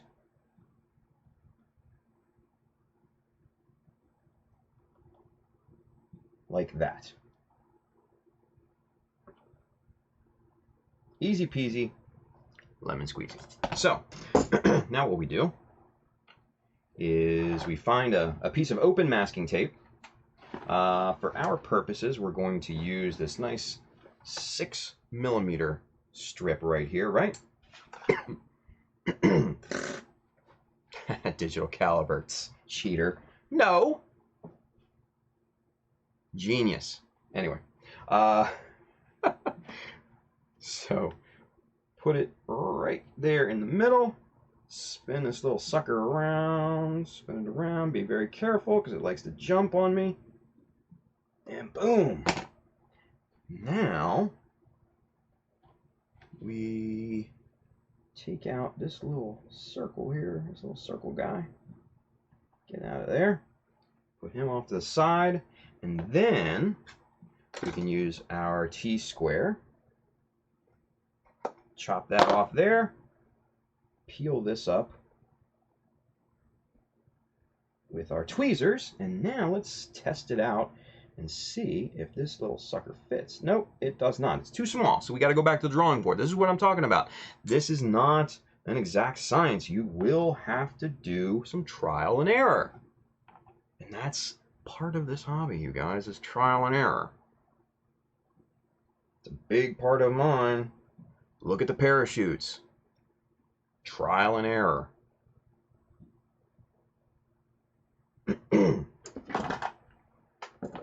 Okay, let's see. I'm going to open that up just a wee bit wider than it was before. Just a wee bit. Okay. Let's go back to the tape. Let's cut this again. Let's see what we can do. Right about there. Spin that around. Oh, I think already I can tell that that's way too big. Yeah, that's monstrous. Not even going to waste my time even trying to set that up and measure that up. So now we know the upper limit and the lower limit. So now we just got to dial it in to a good dimension, right? So we've kind of just need to dial it into the Goldilocks dimensions. So that right there. Let's try this.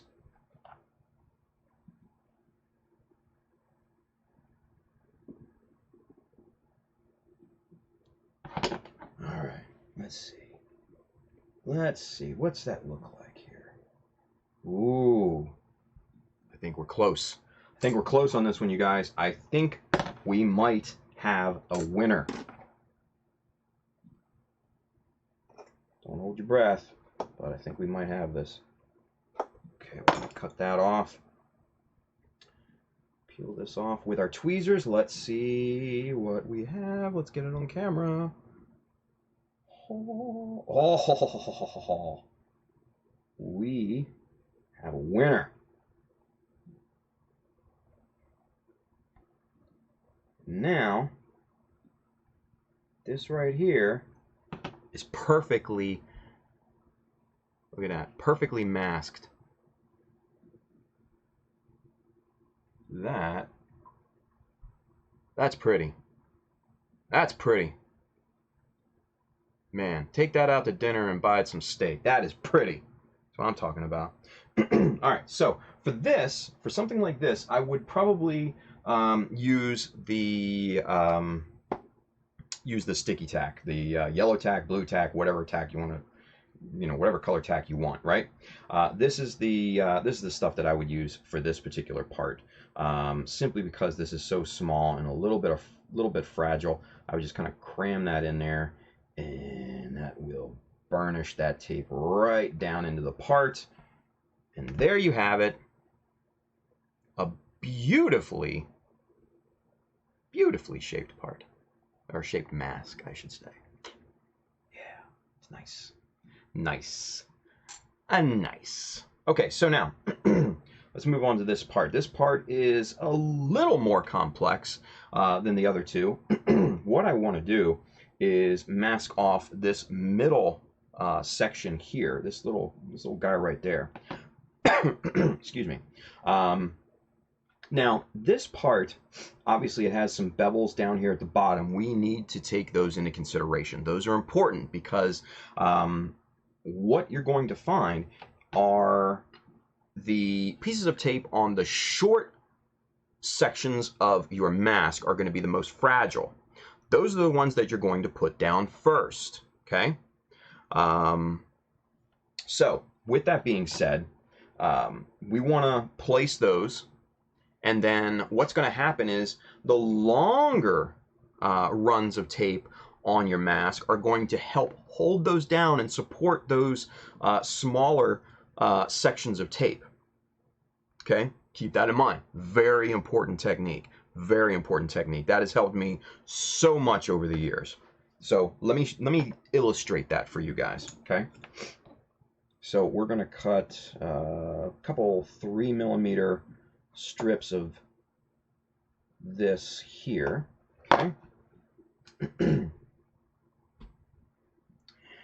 let's see, we're going to pop this right onto the bevels first. We're going to do the short edges first. They go down before everything else. Okay. It'd be good if it was on camera.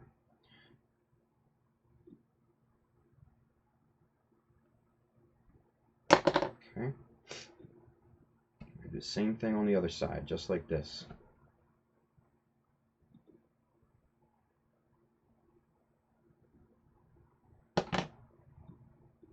Okay. Press that down with the sticky tack. Make sure it's nice and adhered to. And now we do the next longest side, which is going to be this bottom section here, okay? So for that, we're going to cut some 10mm out here. So we're gonna spin our plate around. We're gonna use our T-square. We're gonna cut a 3mm strip of this 10mm tape. And as you can see, these edges are so crisp and so clean, it's insane. It's almost impossible not to get a sharp paint line with this technique.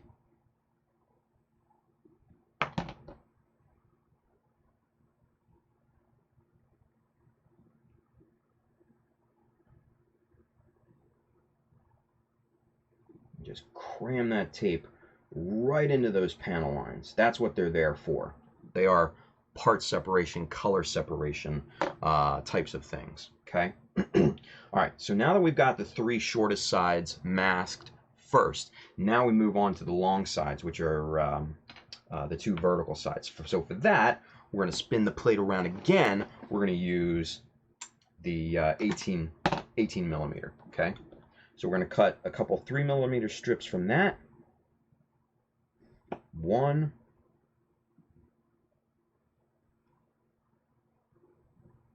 2, okay. And we're going to apply these just like this. Now, for something like this, obviously you can see the length of this tape goes far beyond the edge of, damn it, camera, as you can see, the length of this tape goes far beyond the edge of the actual place that we're masking. That's important. And there's a reason for that. Simply because the length of the strip will better help support the integrity of this mask. Because as you wrap this around corners, it's going to start to weaken this tape. The adhesive is not going to be as strong. The amount of surface area that an adhesive has, a tape adhesive has, is going to be crucial. The more surface area it has, the better it sticks. The less surface area it has, the worse off it sticks. So keep that in mind. So that's why I cut a longer strip than what's needed, and then overlap these pieces so basically they can help support each other and make the mask as crisp and clean as possible.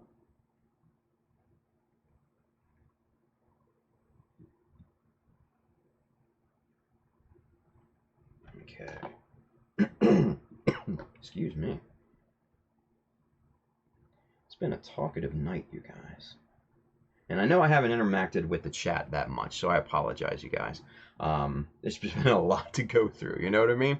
So, for all of those in the chat that I have not talked to, that I haven't answered your questions, I'm sorry. I am very, very sorry. If you still have a question after, man, shoot me a message or something like that. I'll be happy to answer it for you. But I know Bailey and I know Sorvan, both of those guys, huge helps, holding it down on both platforms, on YouTube and Twitch. Love you guys. Love you guys. You guys are the best. All right. So now we have our main section. Focus. Focus. Focus. We have our main section masked off properly. Now we have to go back and just kind of mask off these other sections here to avoid overspray. So for that, we're just going to use the tape out of the dispenser, and we're just going to quickly just cover these parts.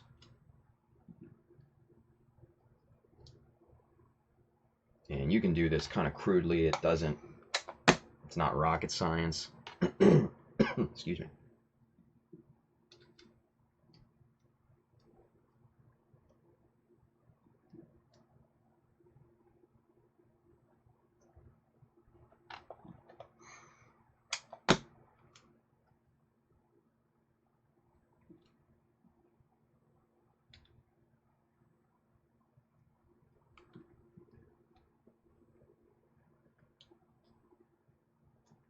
Okay.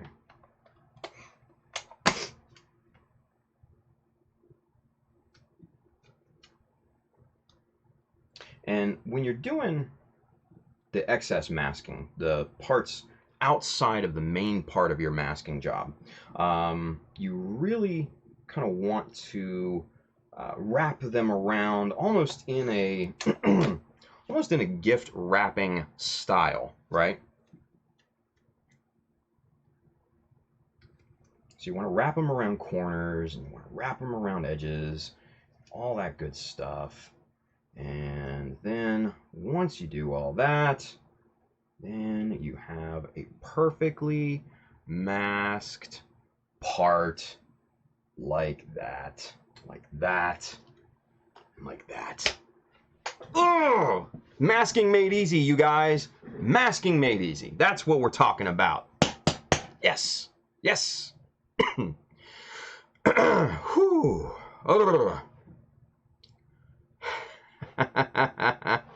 Oh, man. Hey, you know what? Julius Demsky says, all good. Bailey has stepped up to the plate. Bailey always steps up to the plate, man. Him and Sorvan, they hold it down, you guys. And Bailey says, Sorvan and I already tag team the help channel on GBA Discord, so it's what we do. It's what we do. That's what we do here, everybody. That's what we do. We build fucking models. We're damn good at it too. You can be damn good at it as well. Damn right. Just keep it going. Just keep it going. You got it. All right, so let's go camera one. Let's finish this bad boy out, shall we? Man, what a good show, I think. Hopefully you guys enjoyed this. Hopefully you didn't mind my ranting at the beginning. Hopefully you got some value out of the paint stripping and the masking demos like we did this fine evening. It was fun, man. This was fun. All my peoples are watching. All my people. Love all you guys. Oh man, I see everyone from those Gundam guys practically in here, either on Facebook or on YouTube. Man, it's good to have you guys. Love you guys. Love you guys. Flynn Burger, man. You know what? Congratulations to Flynn. He's bought a house. He's getting ready to move into that house, you guys. That's a big deal. It's a big fucking deal. Congratulations to Flynn. Ultraman Dyna. Dang, Tim, I really love your streams. I started to watch from the very beginning. I've learned so much from your streams. I've just barely today was able to catch the live stream. You guys don't know how good that makes me feel. Seriously. You guys don't know. You don't know how good that makes me feel. That seriously just warms the cockles of my heart. I don't know what cockles are, but I've heard that expression. My son, what? Come on. Stop doing that, Dynaman, or Ultraman Dyna. He says, my son and I watched them. Come on. Now you're pulling at my heart, dude. That's awesome. We were both into Gunpla. Man, that's great. That is so great. That just, whew. That just gets me. That gets me. Cockles. Freddy likes cockles. Balls. Freddy's balls may have cockles in their hearts. I don't know. But yeah, check out Freddy's balls on those Gundam guys. Follow them on Facebook and on YouTube and on Twitch. No, not Twitch. Instagram. Sorry. But man, so good. So good. And Ultraman says, seriously, and we are learning so very much. Man, that makes me feel just good, man. That just makes me feel good. Let's see. Tom says, oh, I wanted to hear the ranting.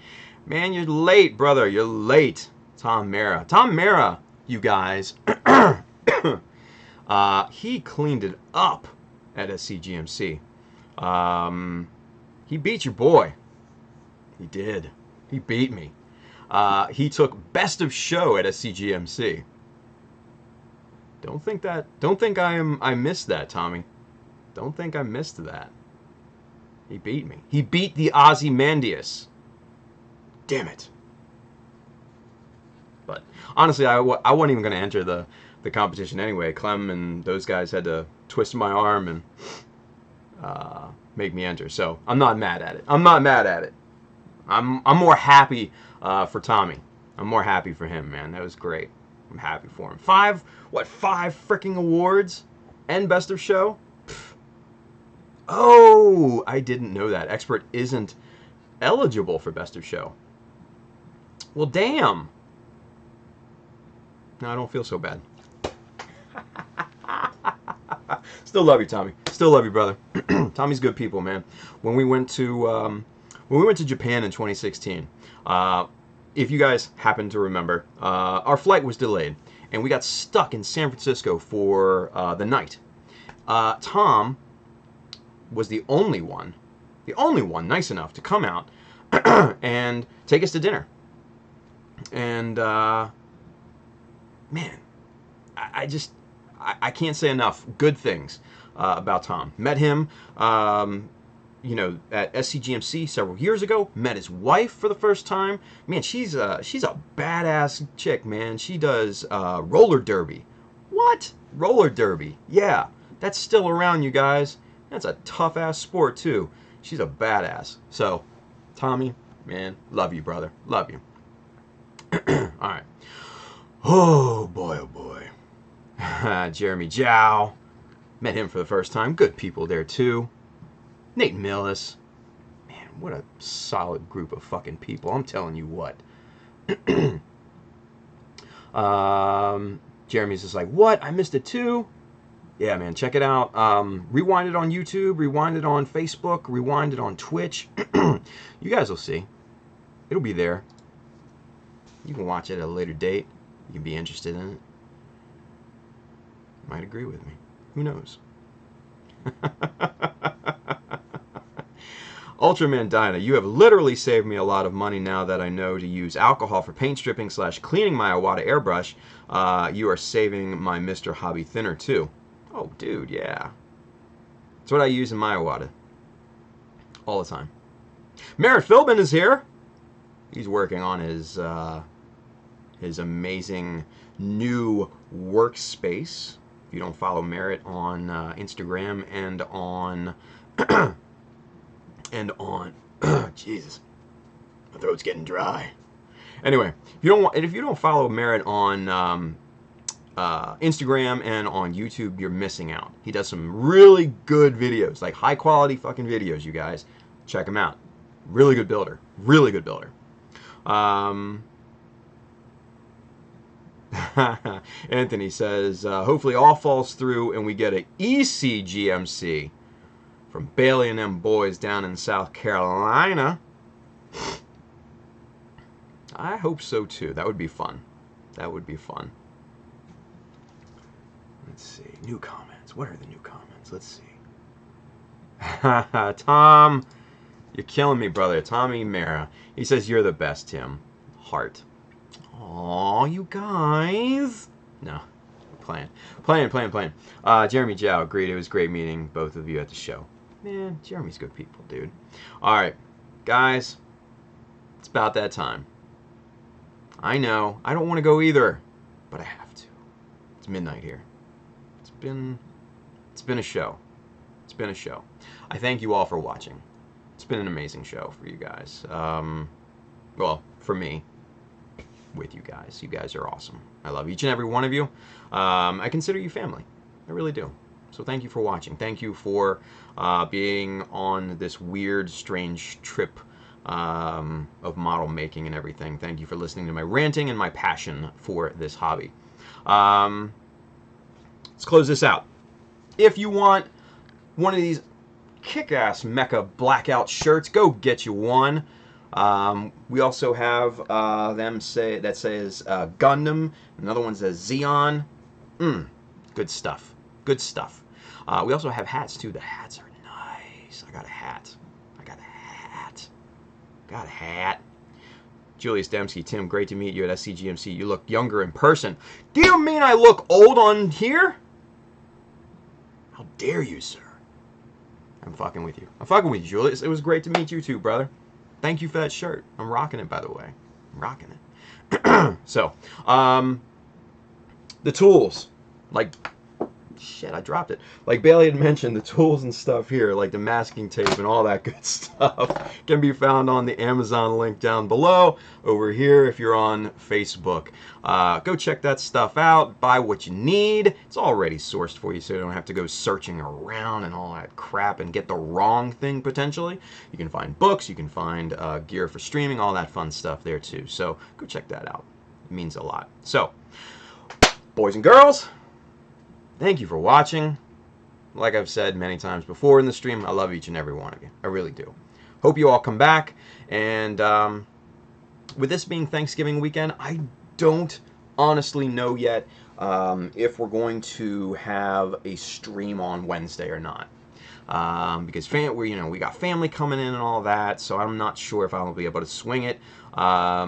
Keep your eyes peeled on the social medias. That's all I can say at this point. So, until I see you guys next time, we have Gunpla Talk coming up this Saturday. We're going to be announcing the winners for the Gunpla Talk fundraiser and giveaway, you guys. So make sure you tune in this weekend, 9 a.m. Eastern Time. I know it's early for you West Coast people. I'm sorry. There's nothing I can do about that. Maybe catch the rerun. I don't know, maybe. But we're going to be announcing the winners for all the prizes. So tune in.